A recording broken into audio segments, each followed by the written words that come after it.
Hello everyone. Welcome back to 신나게 놀자. 사이언스, 테크놀로지, 이코노미, 스트래티지 등을 고민하면서 노는 곳입니다. 선박은 상법상 부동산 유사하게 취급이 되고 별도 등록 관리되고요. 이거 담보로 돈도 빌릴 수 있고 또 선주는 선박을 전세나 월세로 관리를 해서 즉 상법상 용선이라고 하죠. 이렇게 돈을 벌 수 있습니다. 한편 선박은 수명이 있기 때문에 잔존 기간 동안 감가상각도 해야 되고요. 주기적으로 검사도 받아야 합니다. 그래서 선박의 수명 동안 어떤 특정 시기에 선박의 가치를 평가하는 것 매우 중요하게 됩니다. 이 가치를 근거로 매매 가격도 산정하고 용선 가격 조건도 협상하고 담보 가치도 산정을 해서 이게 대출을 일으킬 수도 있죠. 한국에서는 이런 일을 한국해양진흥공사가 해주고 수수료 수입을 올리고 있습니다. 사진에 지금 수수료 좀 깎아준다는 내용이 나왔네요. 지난 10여 년 동안에 LNG 산업이 장기 계약 중심에서 지금은 스팟 거래도 매우 활발하고 단기 계약도 많고 중기 계약도 있고 장기 계약도 많고 이렇게 매우 활발하게 지금 지각 변동을 일으키는 그런 과정에 있다고 보여집니다. 이런 환경 변화를 기회로 활용한 국가가 그리스가 아닌가 싶습니다. 원래부터 전통적인 해운 강국인데 LNG 선단을 크게 늘린 결과로 최근 LNG 산업 호황의 수혜를 가장 크게 누리고 있고 앞으로 수년간 이거 더 크게 누리지 않는가 그럴 것 같습니다. 그리스 해운업 기업들 가진 LNG 선단 전부 대략 한 140척가량 된다고 하기도 하고 또 IHS 자료 이걸 인용해서 트레이드 윈드가 보도하기로는 사진인데 제가 헤아려 보니까 한 155척 정도 됩니다. 그러면 글로벌 척수가 대략 한 620척 지금 운행 중인 것 이렇게 나오고 있으니까 그러면 그리스 선단은 140척 잡으면 23%고요. 155척일 때 점유율이 25%입니다. 그러면 이게 어느 정도냐? 2017년에는 그리스 선단이 점유율이 16%였다고 합니다. 2017년부터 LNG 운반선 분야에 집중 투자를 해서 2019년에 20%로 올라갔고 지금은 23 내지 25% 이렇다는 겁니다. 그래서 LNG 선단의 가치를 국가가 가진 국가별로 LNG 선단의 총 가치를 평가해 주는 곳이 베셀밸류라는 곳인데 여기 평가를 보면은 11월 기준으로 그리스가 190억 불로 세계 1등이고 일본이 180억 불로 세계 2등이고 3등이 중공입니다. 104억 불. 그래서 근데 문제는 지금은 이 차이는 더 벌어져 있을 것이고 앞으로 점점 더 차이가 벌어지지 않을까 이렇게 봐야 합니다. 연구하니 신조선가 상승하고 있고요. LNGC 가스 운반선의 용선료 이거 상당히 가파르게 올라가고 있고요. 그렇다고 해서 이제 빨리 더 많이 만들 수 있느냐 하면 그렇지도 않습니다. 조선소 도크 부족하기 때문에 그래서 중고선가 계속 올라갈 수밖에 없다고 봅니다. 용선료 상승한다는 것은 배가 앞 장내 벌어들일 캐시플로우가 커진다는 거 아닙니까? 그러면 그거 현재 가치 구한 거 present value of future cash flow 이게 바로 중고선가 산정의 가장 중요한 지표가 되지 않겠습니까? 그래서 계속 올라간다는 거죠. 중고 배값도. 그리고 더 중요한 것은 그리스 주요 해운사들이 가스 운반선 가격이 비교적 낮은 시기에 대규모 신주 계약을 발주를 해서 그걸 확정 지어버렸다는 겁니다. 그래서 근데 문제는 지금 짓고 있는 가스 운반선 저 발주자가 누구인지 다 정확하게 모른다는 거죠. 제대로 밝히고 있지 않다는 겁니다. 영국 클락슨 자료 보면은 LNGC 발주자 아직도 잘 모르는 거 불확실한 것으로 분류한 게 한 50척까지 간다는 겁니다. 지금 짓고 있는 게. 그래서 적어도 한 30척가량은 그리스의 발주로 지금 확인이 되고 있다는 겁니다. 적어도 30척. 그래서 금액 기준으로는 대략 한 70억 내지 80억 불가량 된다고 합니다. 주문해 놓은 것이. 이제 재미있는 것은 그리스에서 주문한 가격이 니 프라이스라고 나오면 니 프라이스라는 용어를 그렇게 표현을 하고 있더라고요. 니 프라이스 무릎 가격에 그 확정했다는 거 아닙니까? 지금 가격은 꼭지는 않을 테니까 제가 한번 가슴 좀 왔겠죠. 그러니까 아주 그 그리스가 싸게 계약을 맺었다 이런 의미입니다. 근데 지금 이제 그 확실한 거는 푸딩이 그 유크레인 침략 이후에 뉴 에너지 오더, 즉 새로운 에너지 질서가 형성된다 이렇게 그 한마디로 말할 수 있지 않겠습니까? 그 중심에 내추럴 가스가 있고요. 그래서 미국, 카타르, 호주, 또 캐나다 여기 또 가세해서 이런 데서부터 그 LNG 형태로 거대한 어떤 그 신규 흐름이 이제 막 그 시작된다고 봐야 하지 않겠습니까? 저거 실어나를 배를 그리스가 가장 많이 소유하고 있고 앞으로 그 비율이 더 늘어날 것 같다는 겁니다. 그래서 그리스가 새롭게 가스 시장, 특히 유통 시장의 강자가 되는 거 아니냐. LNG는 배로 유통시킬 수밖에 없으니까요. 그래서 러시아 빈자리를 차지하는 국가들 중에 하나로 그리스가 바로 유통 분야에서 부상하고 있던 거 아닌가. 이렇게 정리할 수 있겠습니다. 그 다음에 그 유통 말고 그 유통을 하기 위해서는 전제로 LNG가 있어야 하니까 LNG는 결국 그 가스를 새로 퍼 올려서 액화시키는 그런 설비 투자, 이게 지금 세계 곳곳에서 진행 중이라는 겁니다. 캐나다, 인도네시아, 뭐 멕시코, 나이지리아, 세네갈, 니제르 이렇고요. 또 여기 나온 게 모리타니아가 또 뭐 뭔가 프로젝트가 진행 중인 모양입니다. 예. 그래서 그 구글 사진 보면 모리타니아 국가 위치, 세네갈 옆에 있는 거 한번 보시기 바랍니다. 미국의 그 골든 패스에서도 지금 LNG 트레인 3개가 건설 중이라고 하고요. 최근에 완공된 게 칼카시오 패스입니다. 칼카시오 패스는 얼마 전에 영상에서 간단히 한번 다룬 바가 있고요. 클락슨이 분석하기로는 미국의 조 프로젝트에 맞추어서 필요한 그 LNG 운반선 척수가 신규 소요량이 40척이라고 그 제시를 했습니다. 그 전부 다 별 말이 없으면 17.4만 큐빅미터급 표준 사이즈입니다. 가스 운반선. 그런데 현재 건설 중인 모든 LNG 프로젝트 필요한 신규 운반 선박수는 몇 척이냐? 132척이라고 합니다. 이거는 클락슨이 제시한 겁니다. 당연히 러시아는 제외되어 있고요. 러시아는 앞으로 시장에서 퇴출될 거기 때문에 그 시장에서 뭐 추정하고 할 때 고려하지 않는 것이죠. 그 다음에 저 132척의 저 척수는 현재 지금 FEE 단계에 있는 그 사전 설계 단계에 있는 게 몇 개 있습니다. 그 다음에 사전 설계 나가지 않고 프로젝트 제한 단계에 있는 거 이런 건 싹 고려하지 않은 겁니다. 그래서 앞으로 그 건설 단계에 들어가면서 점점 더 저건 늘어나게 된다 이런 말입니다. 물론 그 LNG의 비판적인 시각도 적지 않습니다. 그 본질은 탄화수소이기 때문에 태우면 이산화탄소 반드시 배출됩니다. 그래서 적지 않은 그 환경운동가들이 석탄과 기름은 물론이고 가스도 완전 퇴출시키자, 화석 연료는 아예 전면 사용 금지하자 이렇게 주장하고 있다는 거 알고 있습니다. 근데 저는 저거 철없는 소리로 들리고요. 그 뭐 같이 그 논쟁할 가치가 없다고 생각되어서 거의 언급을 하지 않습니다. 지금 그 지구촌 곳곳에서 석탄, 목재, 숯 이거 취사와 난방으로 엄청 사용하고 있는데 가스는 가령 석탄보다는 몇 배나 청정한 그 에너지원입니다. 오염물질이 거의 발생되지 않는다 이렇게 말할 수 있습니다. 석탄에 비교할 때. 탄소 배출이 문제인데 석탄보다도 절반 이하이고요. 선박 추진할 때 중류보다 30% 이상 탄소 배출 줄어듭니다.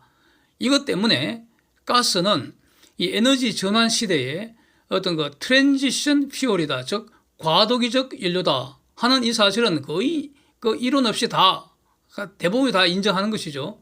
네? 트랜지션 퓨얼, 과도기적 연료다. 이거는 거의 뭐 다 인정하는 것인데 과도기라는 게 도대체 무슨 의미이냐 이겁니다. 제가 말씀드리자면은 태양 풍력 이런 그 재생에너지 이게 이제 경제성이 지금부터 현저히 올라가고요.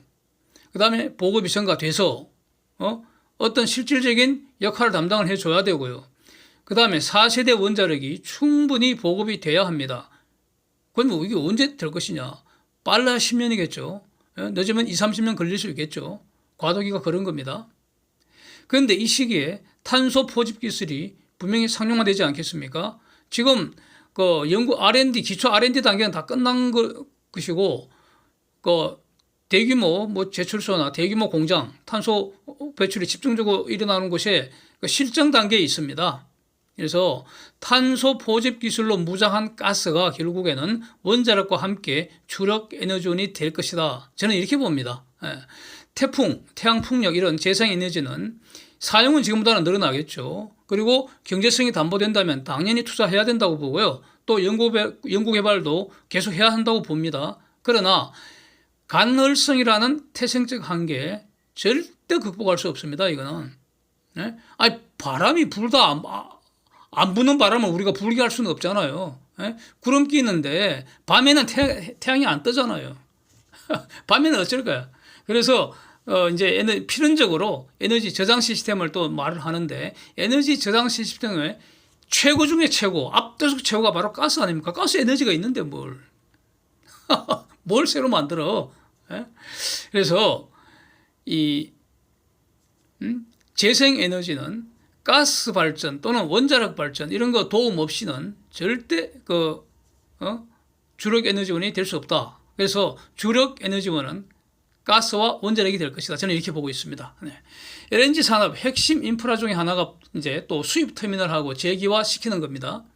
정상적인 육상 터미널 신축할 때는 시간이 오래 걸리고 이제 비싸죠. 그래서 해상 부유식 FSRU 요거는 비교적 빨리 싸게 사용하도록 할 수 있습니다. 그래서 그리스는 지금 지중해 딱 끼고 있으니까 아주 안성맞춤이죠. 지정학적 이점을 누리고 있습니다. 그래서 이 FSRU에도 지금 투자를 계속 늘리는 것 같습니다. 그리스 배후의 내륙 국가들에게 가스로 파이프를 배달할 수 있는 허브, 가스 허브 또는 게이트웨이가 될 수 있다는 겁니다. 이런 보도가 계속 나오고 있습니다. 최근에는 몰도바 사진 보시는 것처럼 몰도바하고 유크레인이 그리스를 통해서 가스를 배달받으려고 지금 협의 중이라는 겁니다. 지금 유크레인 바로 옆에 러시아 아닙니까? 국경 접하고 지금 전쟁 중이잖아요.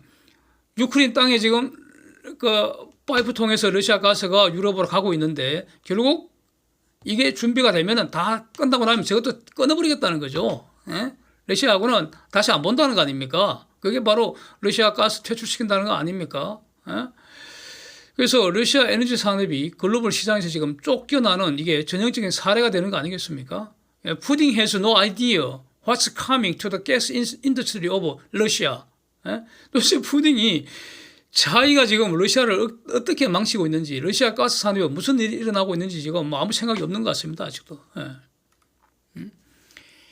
지금 그리스 같으면은 아드리아 파이프라인이라고 해서 불가리아에 가스를 공급해주고 있는데 불가리아에서 조금 더 가면은 몰도바 되고 그 옆에 유크레인이 있지 않습니까? 그래서 그 다음에 이제 그리스 같으면은 새롭게 파이프라인 연결할 것이 북마케도니아까지 연결하겠다는 겁니다. 그래서 그 인근에 가스를 그리스가 공급해주겠다. 그렇게 되면은 그 지역에 터키로부터의 에너지 영향력 줄여버리겠다는 거죠. 바로 그리스는 그 지역 패권을 터키하고 다투고 있지 않습니까? 그래서 이제 그리스 LNG 터미널이 지금은 한 곳이 운영되고 있다고 합니다. 그게 바로 사진에서 보는 것처럼 아티카 해상에 레비토사라는 레비토스 아일랜드라고 조그만 섬이 있는 모양입니다. 거기 이제 LNG 터미널 사진도 있죠. 저장 용량도 아직은 뭐 그렇게 크지 않은 것 같습니다. 22만 5천 큐빅미터 LNG 저장 용량이고 재기화 용량은 시간당 1250 큐빅미터라고 합니다. 근데 요거 말고 이제 두 개를 새로 더 짓는다는 거죠. 고린도 인근에 하나씩 있고요. 에게 북쪽에 있는 알렉산드로폴리라는 도시에 또 하나씩 있고 해서 추가 건설할 것이 대략 한 7억 5천만 불 투자한다는 겁니다. 그래서 이렇게 FSRU가 증가하는 것은 요 상당 기간 트렌드가 될 가능성이 높지 않겠는가. 그러면은 이 분야는 삼성중공업이 압도적 경쟁력을 갖고 있지 않겠는가. 이거는 뭐 현대나 대우보다도 경쟁력이 더 높을 것 같습니다. 그 이유는 두 가지인데 바로 그 재액화 시스템하고요. 그 무어링 시스템 아닐까 이렇게 생각이 됩니다. 둘 다 여러 번 영상에서 다루었는데 다시 한번 간단히 정리를 해보면은 핵심만 한번 정리해보면은 둘 다 전부 다 특허된 것이고 특허 출원된 것이고요. FSRU 이게 해상 부유식 저장 시설이니까 육상과 달리 파도 영향으로 끊임없이 출렁댑니다. 그렇게 되면 내부의 액체 상태인 LNG가 출렁대니까 운동 에너지 발생하고요. 이게 화물창 벽면하고 마찰 에너지 이제 거쳐서 결국 열이 되고 열은 온도 올리니까 그러면 내부는 영하 163도 유지가 되어야 되는데 162도, 161도, 영하 161도만 돼도 이게 액체가 기체가 되어버린다고요. LNG는. 기체가 되면 부피가 600배로 늘어나서 그거 그냥 두면 터져버리죠. 그러니까 밖으로 새 나오게 해야 됩니다. 그러면 그거를 재액화 기술이 없으면 전부 다 갖다 버려야 됩니다.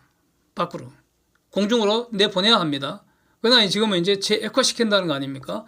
그래서 재액화 기술이 삼성중공업이 압도적인 그냥 세계 1등 아닌가 이렇게 말할 수 있고 그 다음에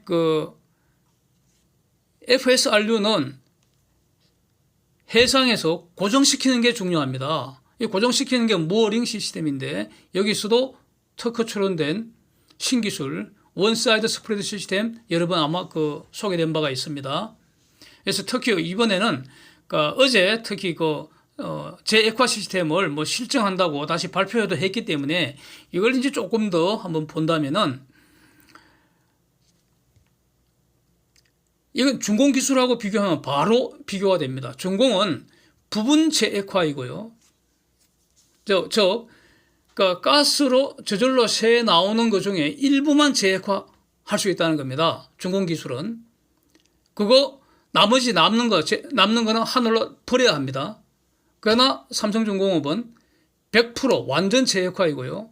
재액화 과정에서 냉매를 사용하지 않습니다. 중공은 부분 재액화이면서 냉매를 사용하게 됩니다. 따라서 재액화 시스템 운영 효율성은 현저하게 비교할 수 없을 정도로 삼성중공업이 올라가게 된다. 이것이고 이 부분은 현대나 대우보다도 앞서 있지 않는가 이렇게 평가할 수 있을 것 같습니다. 그런데 이제 삼성중공업의 이런 내용은요, 2년 전부터 이제 발표된 것이고요. 그렇게 해왔던 것인데, 그래서 저도 수시로 소개를 한 것인데, 어제 발표가 의미 있는 건 이거 관련되는 부품들 완전 국산화했다는 겁니다. 이게 매우 중요한 거 아닌가 싶습니다. 그래서 여기에 이제 덧붙여 고려해야 될 것이 한국의 국산 화물창입니다. KC2, 멤브레인 화물창 KC2 지금 개발 중인데, 원래 KC1이 오래전에 개발됐는데, 이게 일부 문제가 있어서 이거 개량하는 연구개발을 시작한 게 한 2년 됐죠. 그래서 금년이 목표 연도입니다.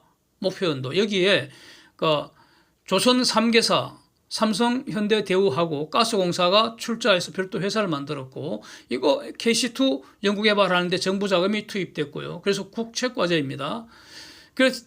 그렇다면은 이게 이제 조만간 어떤 형태로도 나올 수밖에 없습니다. 네. 연구 개발하는 것도 계약이니까요. 계약은 반드시 지켜야 합니다. 어떤 형태로 나올 수밖에 없는데 나오면 먼저 한국이 발주하는 가스 운반선에 먼저 채용해야 되지 않겠습니까? 그래서 삼성, 현대, 대우한테 하나씩 발주할 수도 있겠죠. 그래야지 경력이 쌓이잖아요. 외국인들한테 외국 선사한테 설득할 수가 있죠. 그 다음에 또 이제 가스 운반선보다는 비교적 더 사용하기 용이한 곳이 바로 육상터미널일 테고, 그 다음에 또 FSRU 아니겠습니까? 그래서 이런 분야에 엄청난 경쟁력을 갖고 있는 거 아닌가? 이 점을 한번 정리하겠습니다. Thanks for watching. See you next.